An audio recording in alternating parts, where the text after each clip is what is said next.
2020 presidential to vice presidential debate ni as I cordially welcome Sadleya you are Sorintan Horihoye Achi Ranye we Tanme in the Samira Achi Ranye hi Tamko Katana Saglong election commission Rumidle Kala Mai Pung productions na Tamko Katana Saglong Ishlagina Shi office Kamidle Kala videograph la Ashina Samitle Ranye we video hi Ashi YouTube channel itu Tonga yang we can Sampung Shidra COVID-19 pandemic we hina maram sada yari tongkali open masatu ranye hili China jo ranye hili candidates we chief agents kala TKS we zonal representatives sub zonal representatives na raza midlay untuk tongkali ningshe ara acu ranye hi matang jata paisa sai macata rangga makeup dan tu psycho rally kapwa ka sangai ji arama yari wo kala shin yari wo candidates na tu kam tu adam ji translate kibana ka akhom shop mi arno kibana pa ka page masam yarno tu sangji masam ya sai ji request sangai kala itung na mobile phone sing da jila silent mode and hamika hami say switch off hamika hami say disturbance malai ka bai tu shop paint da sa sai ji request sangai ara itung na remake da shin yari wo ranya ha po ka bai sara jaina itu psycho rena apa ka kena tu li welcome sa ku sai Rumagapta Longrigo Keishi of Kumaram village and Li Shomir now.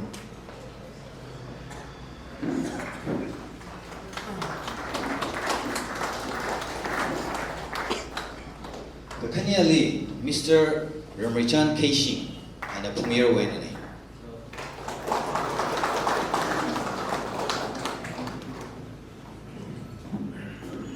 Gogotumali, Mr. Changam Bashi, and Jingshom of Awena.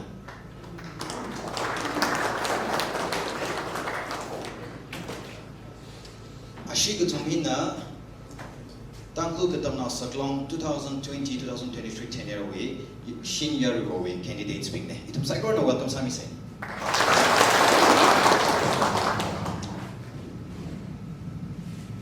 Ranya Himatza Daranglaga.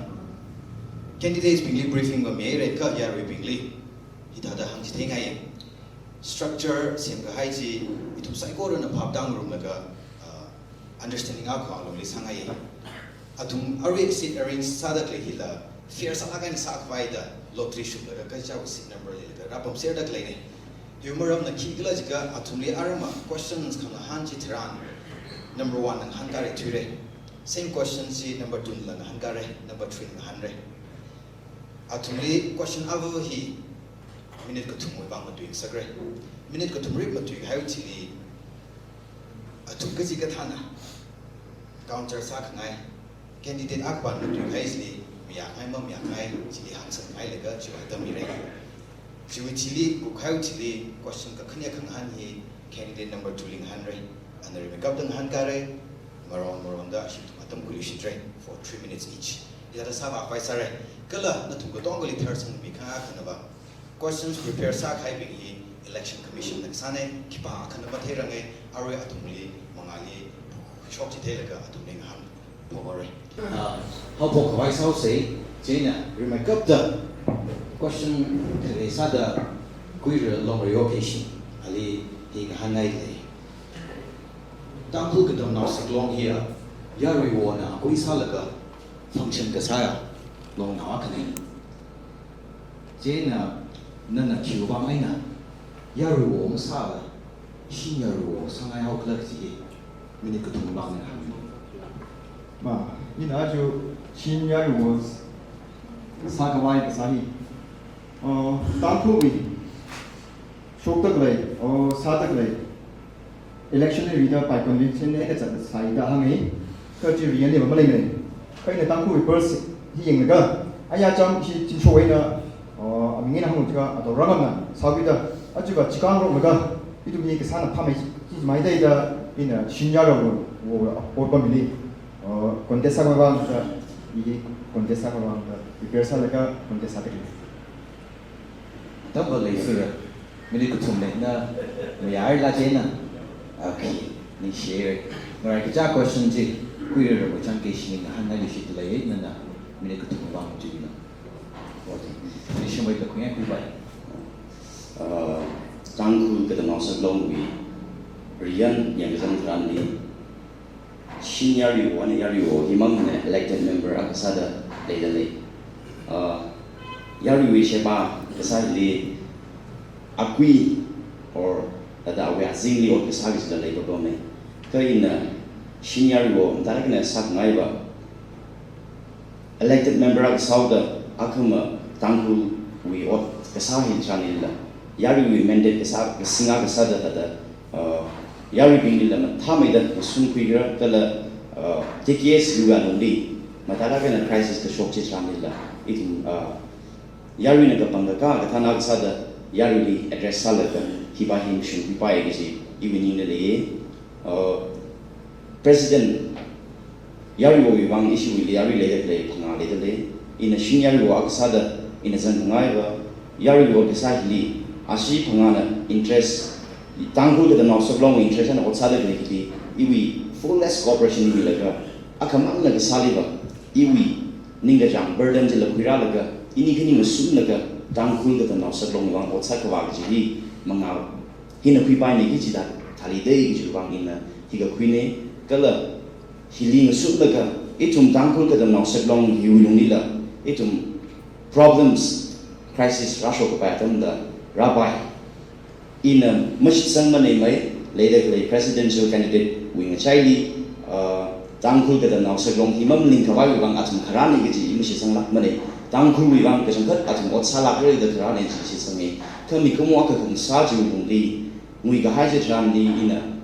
senior wak sa da yarina ka pangaka mi aka sa da ina hi check and balance ke ji tangkul ke dan ausag long kharin hila i ji sing da ji power ji exercise salaga kejangan tangku ke tanau seglong hili sheba sangai ji chui bangai nai na hi kepang kuini chili tada hai sagin share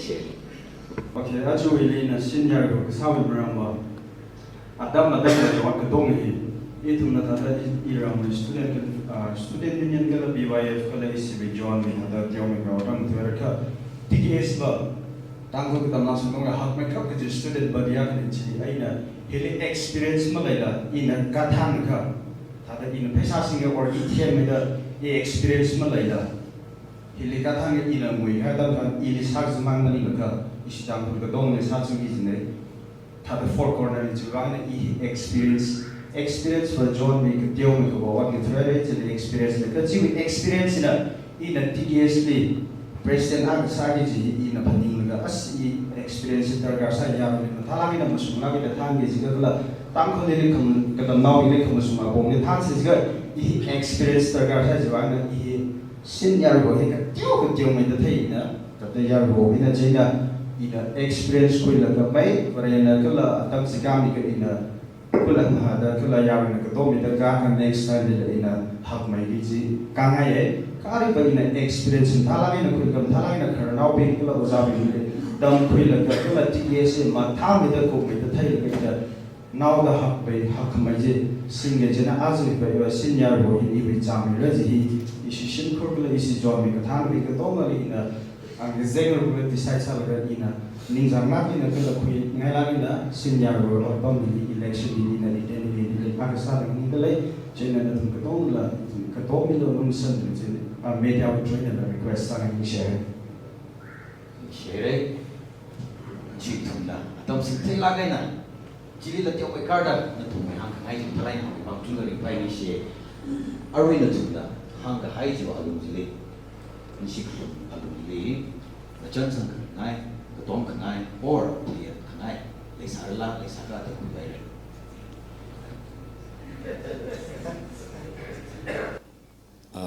phiat kawai ba ka chunga ka le ta dam them ni kada da iwi appreciation ani ni la mi ngai hida da ya really ot sanga ye da shok de play ji hi it takes courage da sak ngai ji mang ma ding la da hi courage akadar ga sai da kui chu bang da iwi opponent sa da le de play ya shok ni hi la da iwi appreciation ngai da khang dei ji ba the rest da itum hi ya really ga pang ba pam re sana ya really appeal sak ngai ba mai na tum na tum mai thangmai makeup ka ji wisdom ji chin la ka itum tangkul gadam nak saklong wibang ba hina phamai kap re gi chi na tum na khuimila kapang khuimila lo gi ba je hangai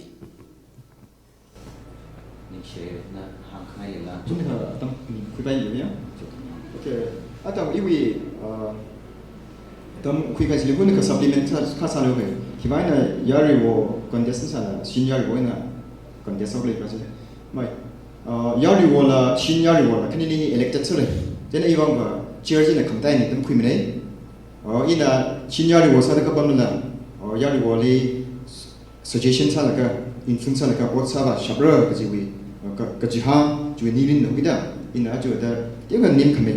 vice president senior của đi khmer này cho nên ivan quan chia cho nên là chắc mấy trăm năm này khai lấy cái là burden cái tập nó luôn đi ở đâu cũng này chuyện gì cái gì là cái đó ở chỗ in senior của mình ở bên mình kinh tế sát cái sát đó có số mình cái gì hàng ngày thế này ni che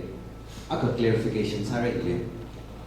một tùy hai à thằng 3 minutes một tùy hai gì cái tâm cái gì chỉ liên một tùy hai gì để cái chỉ cháu gì supplement nó sang rồi để sẽ ari wa dam ba chi na ba cái tây đi na ka hang cái đấy cái tây đi na hang chỉ li nó thùng đó tóm cái này points or nó miệng là points sang cái chỉ hang rồi sao này nhưng share thằng cái next question đi ta phải sao sẽ ari hi question ba hi na ba quy rồi rồi trang cái gì là rồi cấp tờ hàng cam điều nó cái lý cả tăng phơi cái tầm nó sạc long vậy yari wo hi na ali mi cái hai băng shop rian li mi hai băng shop chi misuse sa da awi ana power abuse sa ka chi tran na shin yari wo ak sa da na li yari na ka bang ka da na shin yari wo ak sa da na ki sara musara cái là gì ka okay ma phakam mai jili muchuk laga adang hangkai da da issue related to presidential candidate phanga atum bing la TKS we interest aina maning la atum wibang sarga ji imishit samani kha mi kumwa ka kang sawlung li hi ga thawi situation hi rai ka ina hi ba hi iwi related to council senior wo ka la yar wo na ka panghai council related to senior members ka chunga le da le TKS si ajina ka thermaning mane ka itumwi mangali thanra khai kharna ku chunga jangda le kala matai la kaina TKS hili empower sadak le itumwi federating units ping hili we message kui ba la ka itum house di kui ka ba kui ka la ka itum hi thar kui ra bi wi china hai sa ni share okay question ji cái lý cả na li shin yari wo ak sa da ka bang kai ra nan na also room da le ya yari wo ji na ali ru yan na mi hai bang shop ji abuse sa da and par misuse sa ga what sa ka ji tran na shin yari wo ak sa da ki sa ra ki ma sa ra na ki sa ngai ji ka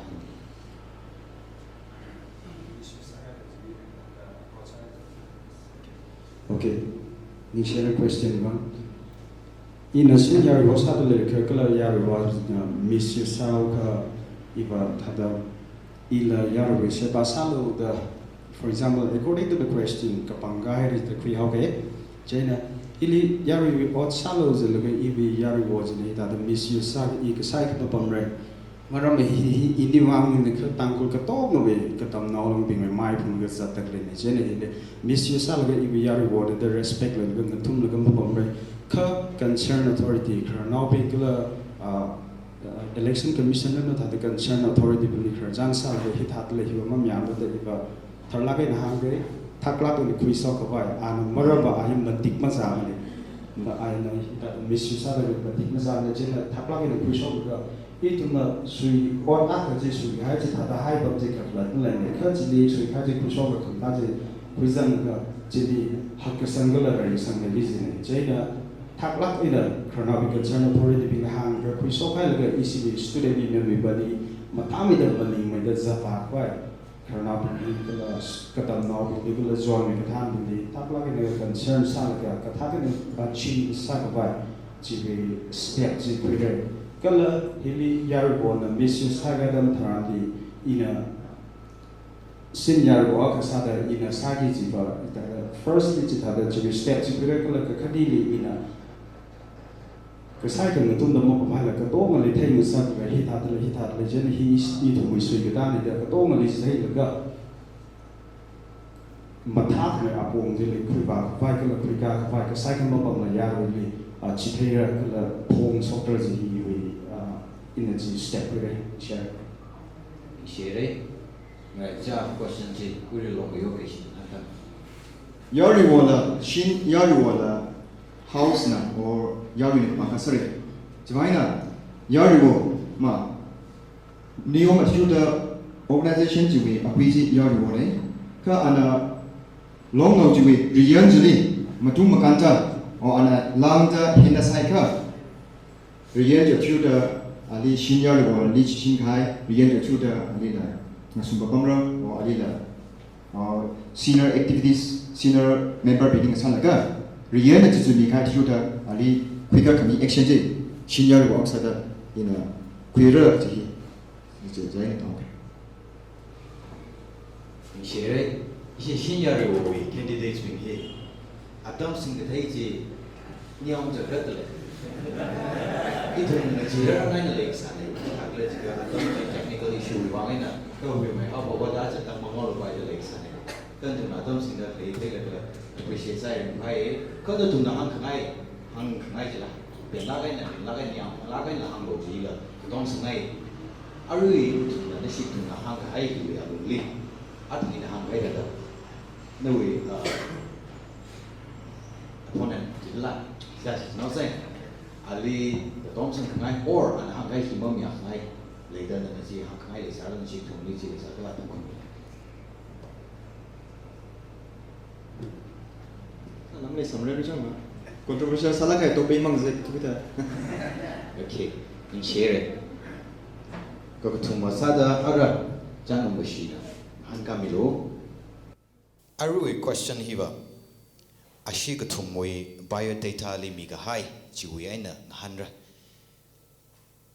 Mr. Changam vashiwi biodata li. Ana mi sang hai ujili awi vision awi ana sak ngai kharinji masang mi hai thuai je na hiba hi liwa katam naw long a ka sau bi da katam naw long li rin la ka question ba hi raise sau kai tangku Okay. Kim tham na arui hi bai li rectify sa khui sai. Then the senior reward ka sa da executives ka sa chi tran senior reward position ka khui chi tran. Katam now tangkhul now katam now hi wi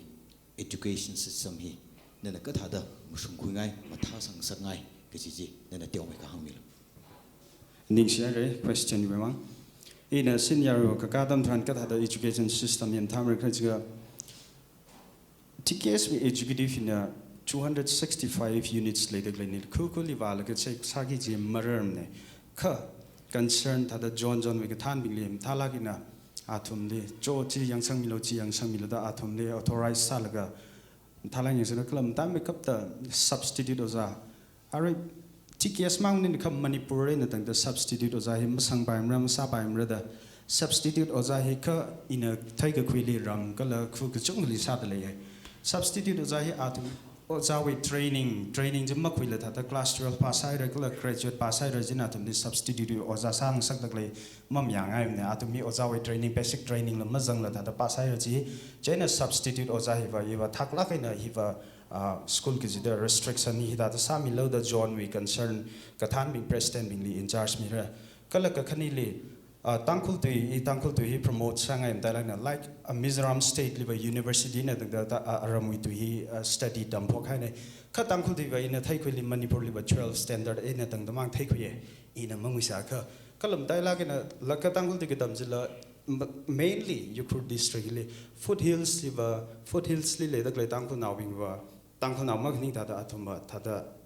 from the starting nursery when a magadam la le chena ari tangkul tu matui shoki ji le ka thring khang ji ki chung le hing wi sha ni gam ka tha sa ni la da kha chena TKS tangkul wi tuing sao da kala hak makeup je tangkul kadam naw long sa ho ki da hi itum the concern authority li approach sa la ga isi wi tangkul tu hi la ka tamila upgrade sa kwai hot na re kala thuira da le younger generation bing le tangkhul tui kham tui li I tu mui tha da kala khranaw bing we kathring da khangji tha da malain sakhawai tangkhul tui university level ena ga hang sangai je ne hilim taila ken move saraina kala ka kathumli ka tha da education system me upgrade cha se ga for example coaching or any TKS na or khuira gi dak le him taila ken em ma leila thada tamga master ko phaire master ko blaga ki sawrak la ka phadam ni ki gam le cha jena call center le ya le sa thu kai trak le china career guidance sim batala ina khu khu li ka tong ali mam bisala john matai la ina john bili da career guidance I tum na milga 12 ko kai thi hi le kala graduate ko kai thi li kala e thada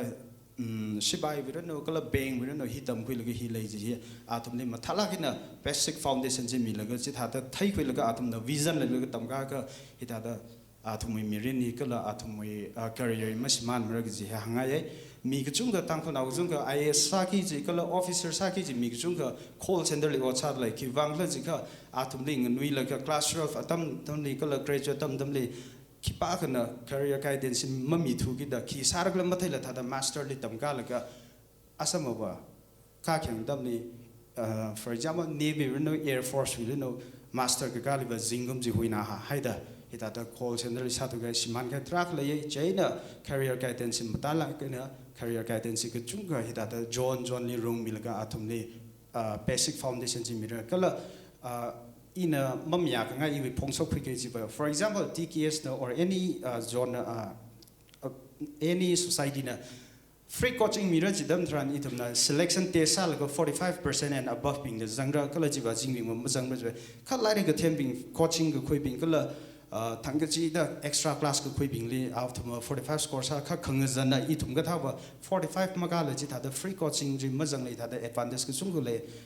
disadvantage ko chung le je na che kita selection system ji ibam yang ai nei je na matai mi gap da substitute ozai remove sara tangkhuli promote sara kala career guidance kala selection le percentage fair salary di yana thank you ning share atom ketiau ka extra zang aru ji ka na thum na thang tiau na singai da grace point mo ngai na sang mi gai ne rai ka cha question mangai na ra format pa ji khang rai ne aroi hina kuira long rio ke singli han ngai horjak kahai format ne matala gai na tangkhu wi education system hi khang che hili nana no we buy data li sang hai nurture creative students toward innovative society hili contextualize alaga nana ka hangmilo kada tangkhu wi education system mi che nai ji ma ada ka background ka jang da hangoge tangko wi education system hi itum tong na theidle ye ka chung ga itum tangko wi mirin hi ba ka jamma mirin chaukida apam ka cha delhi mumbai li matam ram ne ka itum locally kala itum down li samang da education hi ba city li khang yo thran hi ne me khar hokida ka chotrak le tale chuli matai lai na shi DGS na our role responsibilities quick jela matha dam quick ra na traka ada thero pom tale joina ina joi lead joina don't catch up the iwi manifesto li sangai le jang ka than ba ji thum sa sai mi wi thai khai jili ba shuli gi ji mina shemcho khai jili copy gi sa ba ji ma sala itu mana than sai society hi maramba itu mi society ba dynamic sala ka ya society ne aju ot ka thara ka shemcho akam ot ka thara ka shemcho ri gi ji wi thak la kaya dynamic sala ka society sa gi da survivor of the fittest alumni ok thu gi da itu na chui chongja ji chui train ji ma ja ka ji thara chui chongja li mak jat ka tam na bin ji chan jili left out some man hoi china itu mi thought hi na quick ra ti chu da creativity hi khamata ya khane china khani thought national pingli creativity hi ka ta sala ka athumli pusabara chungbaji matai lai na oja pina creativity wa pongli national pingli tam sei la ka nurture sala ka naujina chui training chat khai chi tra competitive sala ka ya exam pingli kala thought hi athuna ngasungda kala thiam thamai la khaya kala kasung la khaya awi khrinji creativity hi we train na tamkhui la ka shukhui la ka athumna kathana kala akama we kathana je thumna sasham rakra juwe wangai na ina creativity li focus halaka mi wi copy ma sa khu ya se kala itum creative wi creativity potential je explore halaka akama wi thana sakwai wang hona se ta chili ka sang nai ning shlakar ning shere ka thumali kui ramai chan kai shingle no we buy data li mi ga hai khanui thot ping we wordam li ka tom apong ping ka pha da sangai le no karina khali hili facing salaga tang khului ram le leida klai education system mi ka tha da improvise sangai ki ji na tiom mai khang mi lo matala kaina ari achu ya tam hili tangku as a society itumna education watam rin ni ji tran li itumna shudak li hi Indian education system li shudal li chithau with the Indian government we education policies ka chunga le dale policies ka shem ji tran li matha khawai resang khawai ga ji hi government na sem dale itumuli le dak le existing institution colleges ka chunga le dale hili matai la kaina TKS hina gathar idea gathar sem sok laka sagwai wa ka chunga khalai tha da mathai mane khalai ga hai mi ga hai policy sili itum matha mai da jang laga itum initiative kui laga matha khang sak kala lei ga hai policy ji matha mai da implement sa khang sak ji ba hili eva matai mai da focus sangai in hida da kharjam in hida da really sheba sangai da kharjan sa ka sada tam tran di issue federating units akui president iling hani thui ga high experience sangnar laga amai na TKS lizang aka issue HSLC exam hilina strict sala ne yang raga thare klei deling hani chani na ina mahangrang ga na lat with the cover salaga TKS in school later living hili matha da meng sangla issue SSLC exam bang hili strict sala ne yang raga na tu mui ko de ili hangi mashungla ke itum matai la kana later klei government we institution bing hili time to time visit salaga katha da itum oja later clay or chili vat the clay infrastructure lila oja wilung lila dum ba the clay hi itum noted sakwi laga thala kaina concern authorities li itum address ka sa ga ji hi la khane kala hi lang mai da itum wi later clay sub zones zonals bing wi president bing itum kathana bing itum thala kaina coordination lai laga itum time to time li hang the clay the career guidance itum program mathak mai da singa laga itum right career ga ji hi choose sakwi ka vai da khni thot ping li hi ya bongai na ka tom sangai ning shere na thumoi kharin tumna sak ngai mathala ga na mai sai na hangchi thei gai jiwang ara closing remarks ada na thumna hang ngai athang hang ga ma hang bai jiwang atam mi re minute khni wi wang na thumna atam khui mi lo general makeup da ko re chan gam bashi na khui mi lo closing remark iwa hang faim len ka ra sangai da play kathan ping khranau bing oza bing vip spain kalam dialog na mai phung protection na tum nei ta da khang zanai tum nei ta da public platform milga na tum na attention lai la ga nei ta da khang zanai tum wi tuing na mi kala itum ni concentrate attention kami bang na tum nei ring pha ning si ka chung ga phong so ta le long live TKS ning shere ko re long yo your closing remark ma masang rila vote sangore itum hi jaina muchuk chak laga tangkhu riwang ki bana phame thuira ba je khni sim chuk laga no we kasaka vote sang sangai ta hang laga taw kana osa da ko re ramai chan kaishi no closing remark ha mi lo kashum khamai ge ji li rin laga je TKS we election commission office na hida da rumi klei bang chung ganing shi rada kle atam hili